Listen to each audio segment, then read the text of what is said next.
অসম ৰাজ্যিক অংগনবাদী কৰ্মী আৰু সহায়িকা সন্থাৰ মাননী বৃদ্ধিৰ কাৰণে আজি আয়োজন কৰা এই সংগ্ৰামী কাৰ্যসূচীত উপস্থিত থকা আমাৰ অতি শ্ৰদ্ধাৰ অংগনবাদী কৰ্মী সহায়িকাসকল, সন্থাৰ সন্মানীয় সভানেত্ৰী জয়মতী দাস ডাঙৰীয়ানী, সম্পাদিকা ইন্দিৰা নেৱাৰ ডাঙৰীয়ানী, সন্থাৰ সন্মানীয় কেন্দ্ৰীয় সমিতিৰ বিষয়ববীয়া কৰ্মকৰ্তাসকল, আমাৰ দলৰ সাধাৰণ সম্পাদক জগদীশ ভূঞা ডাঙৰীয়া, আমাৰ গিৰিণ তালুকদাৰ ডাঙৰীয়া সম্পাদক জিয়াউৰ ৰহমান ডাঙৰীয়া সম্পাদক, আমাৰ দলৰ সন্মানীয় বিষয়ববীয়া কৰ্মকৰ্তাসকল, আমি আমাৰ দলৰ তৰফৰ পৰা শ্ৰদ্ধা জনাইছো, সংগ্ৰামী অভিনন্দন জ্ঞাপন কৰোঁ। প্ৰস্তাৱো চৰকাৰে তেওঁলোকৰ যি বাজেট আছে তাত অনুমোদন জনোৱা নাই বা সেই তেওঁলোকে দিব লগা যি দায়িত্ব পালন কৰা নাই। আমি আমাৰ দলৰ তৰফৰ পৰা তেওঁলোকৰ যিটো মাননী, সেইটো মাননীৰ ঠাইত তেওঁলোকে যাতে দৰমহা পায়, তেওঁলোকে মাহিলী দৰমহা পায়, তাৰ কাৰণে আমি আগৰ পৰা আমি দাবী উত্থাপন কৰি আহিছো। আজিও আমি এই প্ৰতিবাদস্থলী ক'ব খোজো যে মাননী নহয়, পাব লগা প্ৰাপ্য দৰমহা পাব লাগে। উচ্চতম ন্যায়ালয়ে যিটো কথা কৈছে যে পাব, যি কাম কৰে কামৰ উপযুক্ত মৰ্যাদা আৰু উপযুক্ত মজুৰি তেওঁলোকে পাব লগা দৰমহা পাব লাগে, সেই চিন্তাই তেওঁলোকক এই দায়িত্ব চৰকাৰে পালন কৰিব লাগে। গতিকে আমি আপোনালোকৰ এই সংগ্ৰামৰ লগত আছো। আপোনালোকৰ যেতিয়ালৈকে উপযুক্ত আপোনালোকে বিচৰা যি মাননী যেতিয়ালৈকে নাপায়, তেতিয়ালৈকে আপোনালোকৰ এই সংগ্ৰামৰ লগত আমি সদায় সহযোগী হৈ থাকিম আৰু আপোনালোকৰ সংগ্ৰামত আমাৰ সহযোগিতা সদায় থাকিব। গতিকে সংগ্ৰামী ৰাইজ, আমাৰ সন্মানীয় অংগনবাদী, সন্মানীয় সহায়িকা বা সন্মানীয় কৰ্মীসকল, আপোনালোকক সকলোকে মই এটা কথাই ক'ব খোজো, যি সময়ত এইখন চৰকাৰে নিজৰ ৰাজহুৱা ধন হ্ৰাস কৰিবৰ কাৰণে মুখ্যমন্ত্ৰীয়ে সুৰা টকা, চৰকাৰী টকা, ৰাজভঁৰালৰ টকা বিভিন্ন শিতানত তেওঁলোকে খৰচ কৰিছে। আপোনালোকে জানে যে হেলিকপ্টাৰৰ কাৰণে 100 কোটি টকা, বিয়া খাবলৈ হেলিকপ্টাৰ লৈ যায়, চাৰ্টাৰ ফ্লাইট ব্যৱহাৰ কৰোঁতে 100 কোটি টকা আমাৰ মানুহৰ টকা হ্ৰাস কৰিছে। বিভিন্ন অনুষ্ঠান, বিভিন্ন ভিন্নধৰ্মী ধৰ্মী অনুষ্ঠান আয়োজন কৰোঁতে 100 কোটি টকা আমাৰ জনতাৰ টকা হ্ৰাস কৰিছে। এডভাৰটাইজমেণ্ট দিয়াৰ নামত 100 কোটি টকা হ্ৰাস কৰিছে।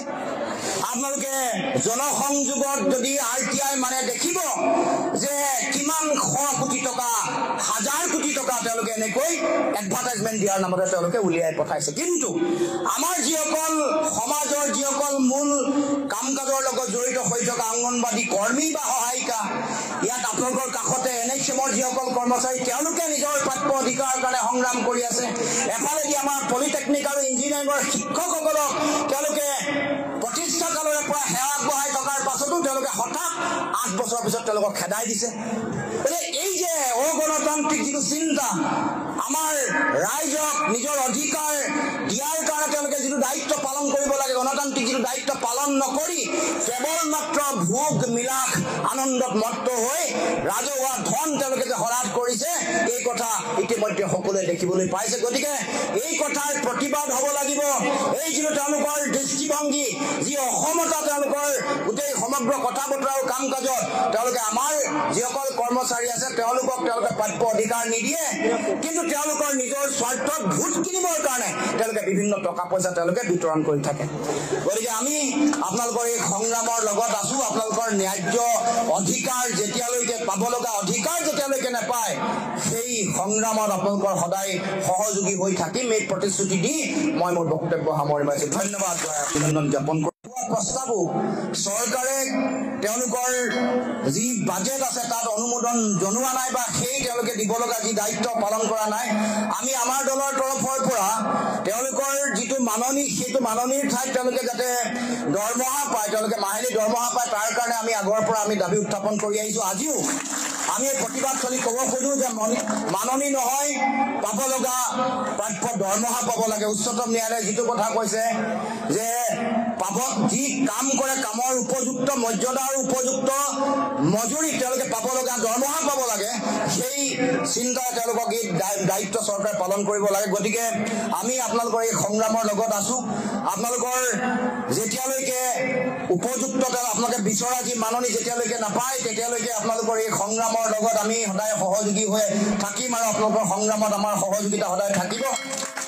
হয় বাইদেউসকল, ৰাজ্যৰ অংগনবাড়ী কৰ্মী আৰু সহায়িকাসকলে দৰমহা বৃদ্ধিকে আদি কৰি কেইবাটাও সমস্যা সমাধানৰ দাবী জনাই ৰাজ্য চৰকাৰৰ বিৰুদ্ধে দীৰ্ঘদিন ধৰি প্ৰতিবাদ কৰি আহিছে আৰু কেইবাবাৰো ৰাজ্য চৰকাৰৰ বিষয়ববীয়াসকলৰ লগত ৰাজ্যৰ অংগনবাড়ী কৰ্মী আৰু সহায়িকাসকলৰ দৰমহা বৃদ্ধি সন্দৰ্ভত আলোচনাও অনুষ্ঠিত হৈ গৈছে, যাৰ পৰিপ্ৰেক্ষিতত অসম চৰকাৰে 2025 বৰ্ষৰ বিত্তীয় বাজেটত ৰাজ্যৰ অংগনবাড়ী কৰ্মী আৰু সহায়িকাসকলৰ লগতে অন্যান্য আঁচনিভুক্ত কৰ্মীসকলৰ দৰমহা বৃদ্ধি কৰা হ'ব বুলি বিত্তমন্ত্ৰী ডাঙৰীয়ানীয়ে অধিৱেশনত ঘোষণা কৰিছে আৰু কৈছে যে অহা অক্টোবৰ মাহৰ পৰা এইসকল অংগনবাড়ী কৰ্মী, সহায়িকা, ৰন্ধন কৰ্মী আৰু আশা কৰ্মীসকলৰ দৰমহা বৃদ্ধি হ'ব।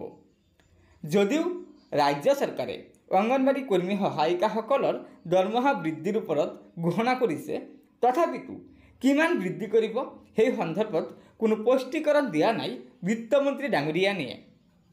আৰু অংগনবাড়ী কৰ্মী আৰু সহায়িকাসকলৰ দৰমহা বৃদ্ধিৰ বাবদ বাজেটত কোনো নিৰ্ধাৰিত ধনৰ আবণ্টন দিয়া নাই, যাৰ কাৰণে ৰাজ্যৰ অংগনবাড়ী কৰ্মী আৰু সহায়িকাসকল শংকিত হৈছে আৰু শংকিত হৈ তেওঁলোকে পুনৰ সচলত ধৰ্ণা কাৰ্যসূচী ৰূপায়ণ কৰিছে। তেওঁলোকৰ মুখ্য দাবী হৈছে যে অংগনবাড়ী কৰ্মী আৰু সহায়িকাসকলৰ দৰমহাৰ বাবদ ৰাজ্য চৰকাৰে বাজেটত নিৰ্দিষ্ট ধন আবণ্টন দিব লাগে আৰু ঘোষণা কৰিব লাগে যে অংগনবাড়ী কৰ্মী আৰু সহায়িকাসকলৰ মাননি কিমান বৃদ্ধি হ'ব। আৰু এই ধৰ্ণা কাৰ্যসূচীত শেহতীয়াকৈ আজাপৰ সভাপতি লুৰিণজ্যোতি গগৈ উপস্থিত থাকি অংগনবাড়ী কৰ্মী আৰু সহায়িকাসকলৰ পক্ষত থিয় দিছে আৰু কৈছে যে অংগনবাড়ী কৰ্মী আৰু সহায়িকাসকলক ৰাজ্য চৰকাৰে যি বঞ্চনা কৰি আছে সেই বঞ্চনা মানি লোৱা নহ'ব।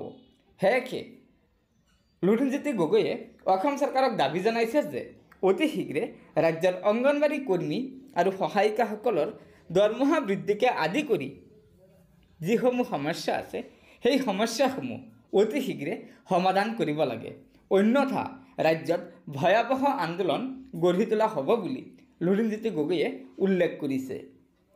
গতিকে বাইদেউসকল, এয়া নিশ্চয় ৰাজ্যৰ অংগনবাড়ী কৰ্মী আৰু সহায়িকাসকলৰ স্বাৰ্থত লুৰিণজ্যোতি গগৈ ডাঙৰীয়াই কেইবাটাও বৃহৎ মন্তব্য আগবঢ়াইছে, যিকেইটা মন্তব্য ৰাজ্যৰ প্ৰতিগৰাকী অংগনবাড়ী কৰ্মী আৰু সহায়িকাই জনাটো অত্যন্ত প্ৰয়োজন। গতিকে বাইদেউসকল, লগৰ বান্ধৱীসকলক এই ভিডিঅ'টো শ্বেয়াৰ কৰি আজিৰ এই গুৰুত্বপূৰ্ণ খবৰকেইটা জনাই দিব আৰু নতুনকৈ অহা বাইদেউসকলে পৰৱৰ্তী সময়ত অংগনবাড়ী কৰ্মী আৰু সহায়িকাসকলৰ বিভিন্ন খবৰসমূহ সম্পূৰ্ণ শুদ্ধ তথ্যৰ ওপৰত পোনপ্ৰথমে পাবলৈ অনুগ্ৰহ কৰি আমাৰ এই চেনেলটো ছাবস্ক্ৰাইব কৰি ল'ব। গতিকে আজিৰ ভিডিঅ'টো ইয়াতে সমাপ্ত কৰিলোঁ। ধন্যবাদ। জয় আই অসম।